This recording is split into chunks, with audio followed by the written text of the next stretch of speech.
श्री स्वामी समर्थ. मी परत तुमच्यासाठी तुमची मैत्रीण प्रज्ञा तुमच्यासाठी व्हिडिओज घेऊन आलेले आहे. बऱ्याच दिवसापासून मी नव्हती, कारण मला आजार झालेला होता. आजार म्हणजे मोठा आजार नाही, मला छोटाच, माझी प्रकृती बरी नव्हती, मला ताप आलेला होता. त्यामुळे मी थोडा रेस्ट घेतला होता आणि व्हिडिओज मी टाकतच होते, कारण की श्री स्वामी समर्थ यांना मी विसरू शकत नाही.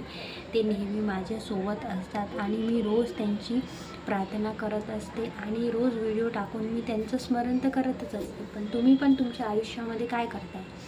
बसताय फक्त नुसतं, काही श्रम नाही करत आहे. अरे बसल्या बसल्या तुम्हाला कोणीच काही देणार नाही आहे. देव पण म्हणतील की ए बाबा काहीतरी कष्ट कर, जीवनामध्ये काहीतरी कष्ट कर, काहीतरी धाव. जसे आई वडील आपल्यासाठी नाही का संपत्ती जमा करतात आणि त्यांच्या संपत्तीवर वाटा कोण घेतो? मुलं. आणि मुलं संपत्तीसाठी भांडण करतात, आईवडिलांना घराच्या बाहेर काढतात. तर हे चुकीचं आहे. तर आईवडील पण काय करतात बिचारे, मुलांसाठी किती संपत्ती जमा करतात, मुलांसाठी मरतायत, कष्ट करतायत. तर तुम्ही का बसताय?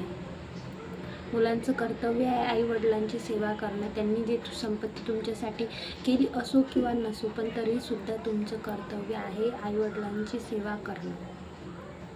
तर नवीन वर्षापासून तुम्ही हेच ठरवलं पाहिजे की आपण आपल्या आईवडिलांनी जे आपल्यासाठी केलं, त्यांनी तुम्हाला या जगामध्ये आणलं, तेच खूप मोठं उपकार आहे तुमच्यासाठी.